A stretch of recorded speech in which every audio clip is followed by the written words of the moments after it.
I'm gonna put these pork ribs on. This is a really small smoker, so I don't have a lot of options as far as positioning goes. We'll just kind of see what happens. In the hopes of the back part being a little bit hotter, I'm hoping that the heat will kind of come up that way, and maybe this will be a little bit cooler, hoping that the crack in the door is gonna let a little bit of cool air in there. Got a position like that, meat side up. I think it's gonna be pretty even, but I don't really know for sure. Definitely put a water pan in there though. We're gonna cook this thing at 275 degrees. If it sounds like it's sizzling or maybe it's cooking a little too hot, I'm gonna back off on the heat a little bit, but that's barbecue. Just gotta figure it out.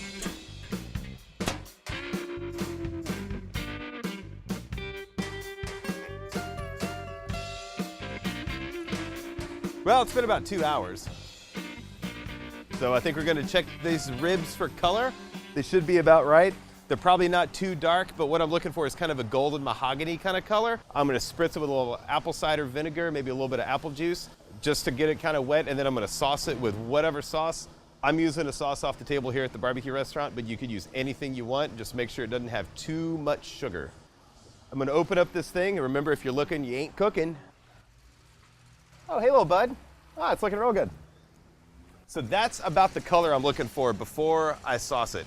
You could do it as light, you could do it as dark as you want to do. It's totally up to you, but this is about where I like it.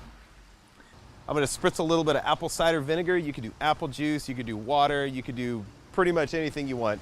So I'm just gonna get it kind of wet to add moisture, not maybe so much for flavor for me, because I'm really relying more on the smoke and the rub, but I want to get it wet so when I sauce this, it's gonna kind of spread out and it's not gonna get real streaky and stuff. And also, if it's cold outside, you should probably preheat your sauce, because if you don't preheat it, it's gonna get gloopy and it's just gonna kind of sit there and not look real pretty. You could also do a half and half. That's what a lot of people do. That's half sauce and half water, half vinegar, something like that. Anywho, when I sauce these things, I try to go with the ribs a little bit, although hard to do on this cooker. And then I'm gonna spray it again to kind of spread out that. I'm looking for a mist. That's pretty good to me. I'm gonna let that set for about 15 minutes, and then I'm gonna flip it over, check out the other side, and I'm probably gonna wrap it about that time. All right, we've let the sauce set. It's been about 15 minutes. Woo, looking good. Oh, nice. So I'm gonna use a towel to pick up these ribs. The last thing you wanna do is work so hard to get a pretty color and make it all even, and then shred the bark off with some tongs. That would be awful. So I'm gonna use a towel, and hopefully I won't tear anything up. But before I really sauce it, I'm gonna look at it in the good light. So they're looking super good. That's about the color I want. I'm gonna flip them over and check the membrane side. Color looks great on those, super golden, kind of caramely. Got lots of mahogany up in there. Now that I know for sure that I wanna wrap these things up, take my trusty spritzer,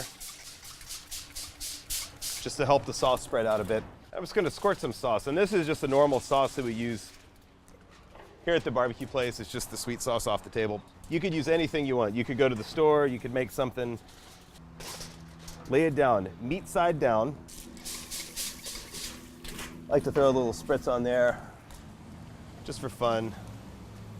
Squirt some sauce on those little guys. Looking real nice. And the way I wrap these things, one over on one side. If you got a bone that's poking out, go ahead and rip that thing off.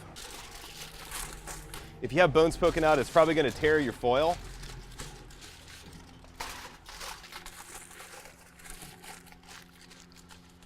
Wrap it up real tight, put them back on the cooker, shut the door, maintain some temperatures. So we've had our ribs cooking after we wrapped them for about 2 hours. It's time to check them. It wasn't a very large rack, so I suspect they're gonna be done. Open up the lid. I'm gonna use a towel, my trusty towel. I'm gonna walk around. I always put my left hand under where the breastbone is. That's just kind of what I'm used to. And when I pick it up, I'm seeing how pliable it is. If they feel like they're just falling apart, they're probably overcooked. If it feels tight, I can kind of just get an idea how loose they feel. These are very much done. I will put them there. So with ribs, you really don't take a temperature like you might with poultry or something else. It's really mostly by feel.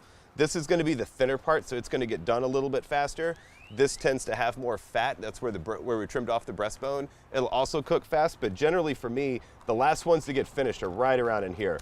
Pick it up, you can kind of tell by feel right about there. You can try to twist the bone a little bit. A lot of people do that. I really just go by feel, but for this, what I'm gonna do, I'm gonna flip it over. And see, when we wrapped it, we put a little bit of sauce in there. If you notice the juice that's in there, that's mostly the fat that's cooked out of the ribs after we wrapped them up. Oh look, a toothpick. Got a poke in there. That feels real nice. It's loose, it feels like it's gonna kind of pull apart. You can see the fibers kind of pulling apart real easily. It does need to rest for a little bit though, so we're gonna leave this thing out for a few minutes. We're gonna let it rest. It's gonna kind of reabsorb a little bit of moisture that maybe it may have lost, although it looks pretty moist to me. Kind of wrap it up kind of loose, let it rest for about 20, 30 minutes before we slice it.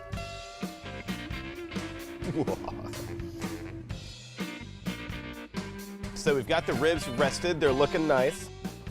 They're looking real nice. It's time to cut these little guys. What you're looking for is the direction of the bones. If it's overcooked a little bit and you hit a bone, or if it's undercooked and you hit a bone, it's just gonna not look real pretty. So you definitely wanna kind of line up between the bones.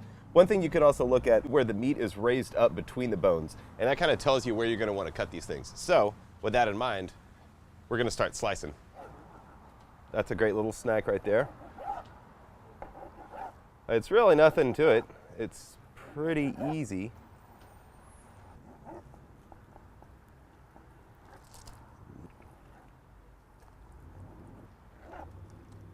So you've got a rib.